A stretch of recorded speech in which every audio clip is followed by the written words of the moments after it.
अवधूत चिंतन श्री गुरुदेव दत्त श्री स्वामी समर्थ. नमस्कार, मी पूजा. आपल्या चॅनलवरती तुम्हा सगळ्यांचं पुन्हा एकदा खूप खूप मनापासून स्वागत करते.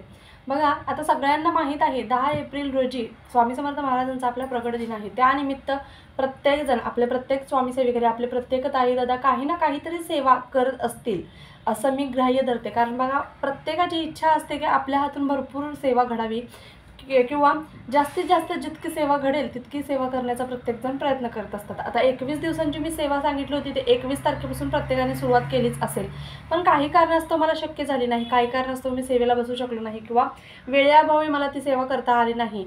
बघा, तर अशा लोकांनी काय करायचं, त्याचसोबत आपल्याला जर सेवाच करता येणार नाही, आपल्याकडे इतका वेळच नाही आहे, तर कमीत कमी वेळामध्ये आपण कोणती सेवा करू शकतो यासंबंधीचा देखील व्हिडिओ आपल्या चॅनलवरती अपलोड झाला आहे. त्याचप्रकारे स्वामीचरित्र सारामृताचे किती पारायणं, किती आपल्याकडून पाठ घडले पाहिजेत त्यासंबंधीचा देखील व्हिडिओ आपल्या चॅनलवरती अपलोड आहे. आवर्जून प्रत्येकाने तो पाहायचा आहे. बघा, त्याचसोबत आता दत्त महाराजांची सगळ्यात आवडती व सगळ्यात उच्च कोटीची अशी सेवा कोणती आहे ते आज आपण सांगणार आहोत.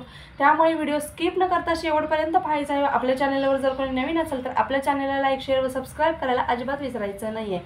कारण असेच नवनवीन व्हिडिओज ज्यावेळेस तुम्ही सबस्क्राईब कराल त्यावेळेस असेच नवनवीन व्हिडिओज तुमच्यापर्यंत लवकरात लवकर पोहोचतील. बघा, आता सगळ्यांची इच्छा असेल की स्वामी समर्थ महाराजांच्या प्रकट दिनानिमित्त तुमच्या घरामध्ये गुरुचरित्राचं पारायण घडावं, पण आता 8 तारखेला अमावस्या आलेली आहे. त्यामुळे तुम्ही बघा, अमावस्या आल्यामुळे आपण काय करू शकतो, काय प्रॉब्लेम येतो यासंबंधीचा जर व्हिडिओ तुम्हाला हवा असेल तर कमेंट बॉक्समध्ये कमेंट करा, त्यासंबंधीचा सेपरेट व्हिडिओ मी तुमच्यासाठी घेऊन येईल.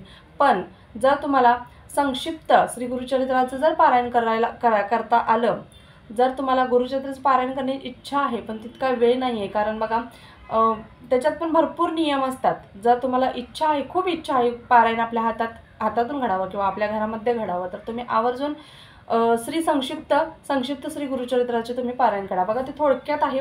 आता मी बाहेर आहे, तुम्हाला दाखवण्यासाठी माझ्याकडे बुक नाही आहे, इथे स्क्रीनवरती तुम्हाला मी दाखवते. अशा पद्धतीने बघा, छोटंसं असतं, छोटे छोटे अध्याय असतात, एक एक पानाचे अध्याय आहेत फक्त, म्हणजे इथून सुरू होतात आणि इथून संपतात अशा पद्धतीचे अध्याय आहेत. त्यामुळे तुम्ही आवर्जून करा. बघा, आता कधीपासून सुरुवात करायची, तर 31 मार्चपासून 10 एप्रिलपर्यंत म्हणजे 11 दिवसाचे तुम्हाला 11 पाठ करायचे आहेत. आता बघा, संक्षिप्त श्री गुरुचरित्राचे पारायण करण्यासाठी कमीत कमी 2 तास लागतात, कमीत कमी 2 तास लागतात. जर तुमचं स्लो वाचन असेल, स्लो पठण करत असाल तर तुम्ही वरती तुमचा 15 ते 20 मिनटं एक्स्ट्रा पकडून ठेवा. आणि ज्यांचं वाचनाची गती व्यवस्थित आहे, पण बघा, वाचायचं म्हणून वाचायचं नाही कोणतीच गोष्ट, ते काय वाचतोय आपण, कशासाठी वाचतोय किंवा त्याचा अर्थ काय ते समजून घेण्याचा प्रयत्न करा. नुसता रठ्ठा मारायचा म्हणून कोणत्याच गोष्टीवरती रठ्ठा मारायचा नाही.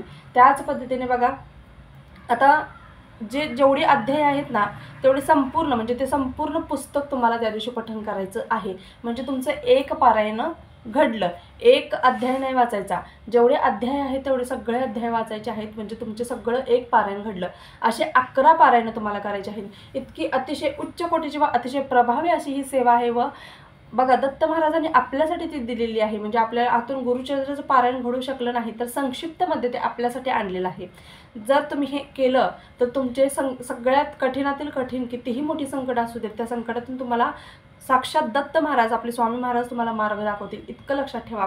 बघा, प्रत्येकाच्या घरात काही ना काहीतरी अडचणी असतात, संकट असतात. एक घर म्हटलं की भांड्याला भांडं लागतं. मग याच्या घरात भांडणं होत नाहीत, याच्या घरात होत नाहीत, माझ्याच घरात होतं, असं कधीच होत नाही. प्रत्येकाची दाखवण्याची पद्धत वेगळी असते. म्हणजे बघा, तुमचं आपल्या घरात भांडण होत असेल तर 4 चौघांना कळतं, पण एखाद्या शेजारच्या घरामध्ये भांडण झालं तर आपल्याला भनक देखील लागत नाही की यांच्या घरामध्ये भांडण झालेलं आहे. अशी देखील घरं असतात. त्यामुळे बघा, कोणताच व्यक्ती दुधाने धुतलेला नसतो. एखादा व्यक्ती असा असतो, म्हणजे खूप निगेटिव्ह थिंकिंग असतं, त्याचं निगेटिव्ह थॉट्स असतात त्याच्या मनामध्ये, वाईट विचार, सतत वाईट विचार, व त्याचा दुष्परिणाम त्याच्यावरती तर होतोच, पण त्याच्यासोबत त्याच्या कुटुंबावर देखील होत असतो. त्यासाठी आपल्या घरामध्ये एक जरी स्वामी सेवेकरी असेल तर संपूर्ण घर त्याच्यातून तारून जातं. एवढं तुम्ही लक्षात ठेवा. आणि याच्यामध्ये आता संक्षिप्त गुरुचरित्राचं पारायण करायचं म्हटल्यावरती बघा नियम काय आले, तर मांसाहार पूर्णपणे वर्ज्य आहे. घरामध्ये खातात त्यांना बनवून द्यावं लागतं, त्यांना खाऊ द्या, त्यांना बनवून द्यावं लागतं, बनवून द्या, पण तुम्ही स्वतः खायचं नाही. जर तुम्हाला करायचं आहे मनापासून करा व त्या सेवेवरती विश्वास ठेवून करा. त्याचे अतिशय अगणित असे तुम्हाला रिझल्ट्स बघायला मिळतील. बघा, तुमच्या 11 दिवसांची सेवा आहे ना, या दरम्यानच तुम्हाला महाराज तुम्हाला अनुभूती प्रचिती नक्कीच देतील. काही ना काही तर तुम्हाला अनुभव येणार म्हणजे येणारच, व तुमचा विश्वास बसणार म्हणजे बसणारच. आता बघा, ब्रह्मचर्याचं पालन करायचं का, तर हो, गुरुच्या याचं हे पारायण करताय तर तुम्ही आवर्जून ब्रह्मचर्याचं पालन करा. त्यामुळे प्रत्येकाने आवर्जून, जर गुरुचरित्राचं पारायण करायची इच्छा आहे तर प्रत्येकाने तुम्ही श्री संक्षिप्त गुरुचरित्राचं पारायण तुम्ही करायला सुरुवात करा.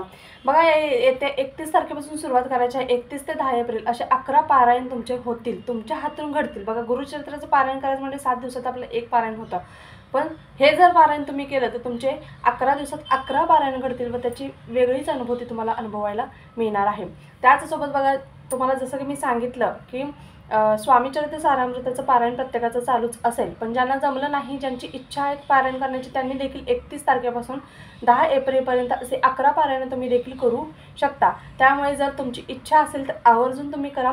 बघा, यामध्ये देखील अतिशय प्रभावी अशी उच्च कोटीची ही सेवा आहे व यामध्ये देखील तेवढीच प्रचंड शक्ती आहे. त्यामुळे तुम्ही आवर्जून सेवा करायला घ्या.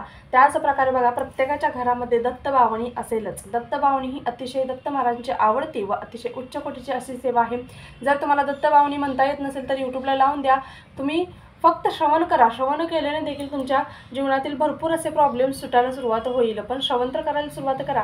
ज्यावेळेस तुम्ही श्रवण कराल ना, हळूहळू तुमची ती दत्तबावणी देखील पाठ होऊन जाईल. अतिशय म्हणजे दत्तबावणी लावली ना, ते ऐकतच राहावं असं वाटत असतं. त्यामुळे तुम्ही आवर्जून दत्तबावणी बघा, दत्तबावणी लावा, किंवा दत्तबावणी तुमच्याकडून होत असेल, शक्य झाल्यास तुम्ही दत्तबावणीचं देखील पठण केलं तर मी 11व्या दिवसात तरीसुद्धा चालेल. त्याचसोबत बघा, अजून एक सेवा आहे, ती सगळ्यात महत्त्वाची व सगळ्यात उच्च कोटीची व सगळ्यात आवडती सेवा, ती म्हणजे घोर कष्टधारण स्तोत्र.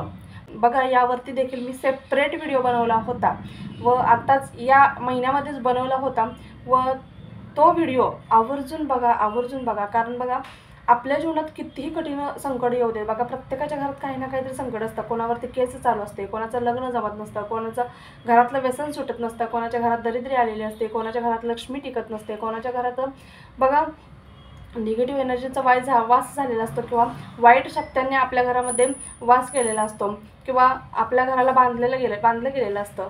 अशा वेळेस काय करायचं? अशा सगळ्या समस्यांवरती एकच उपाय, एकच पर्याय म्हणजे घोर कष्टधारण स्तोत्र. आता तुम्ही म्हणाल की हे बाकीचं जे मी सांगितलं ते स्वामीचरित्र सारामृत, त्याचप्रकारे संक्षिप्त श्री गुरुचरित्राचं पारायण हे तेवढं प्रभावशाली नाही आहे का? तर तेही तितकंच प्रभावशाली आहे. त्यामुळे तुम्हाला जी सेवा जमेल ती आवर्जून करा. मग ती थोडी का होईना तुमच्या हातून, पण ती घडलीच गेली पाहिजे. आवर्जून तुम्ही तुमच्या कठीणातील कठीण संकट देखील घोर कष्टधारण स्तोत्राने निघून जातात. त्यामुळे तुम्ही आवर्जून यामध्ये जेवढ्या सेवा सांगितल्या त्यामधील तुम्हाला जी सेवा जमेल ती करा. या सगळ्या सेवा दत्त महाराजांना अतिशय प्रिय आहे व अनुभव सिद्ध आहेत. कारण या सेवा केल्यामुळे व मनापासून त्या सेवेवरती विश्वास ठेवून जर या सेवा केल्या ना, त्याचा अनुभव, त्याची प्रचिती तुम्हाला मिळते. व स्वामी व दत्त महाराज तुमच्या पावलावरती तुमचं रक्षण करत असतात, तुमच्या पाठीशी राहत असतात. त्यामुळे तुम्ही आवर्जून ही सेवा करायला विसरू नका.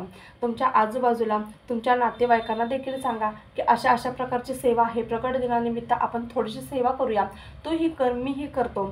अशा पद्धतीने सगळ्यांना मिळून आपल्याला घ्यायचं आहे, या स्वामी सेवेमध्ये आणायचं आहे व चांगल्या मार्गावरती, प्रत्येक सनातन मार्गावरती, सनातन धर्मावरती तुम्हाला घ्यायचं आहे.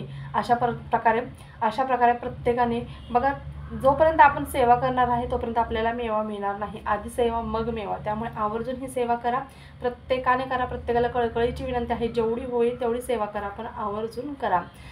असेच नवनवीन व्हिडिओज पाहण्यासाठी आपल्या चॅनलला लाईक, शेअर व सबस्क्राईब करा. पुन्हा एकदा भेटूया अशाच एका नवीन व्हिडिओसोबत.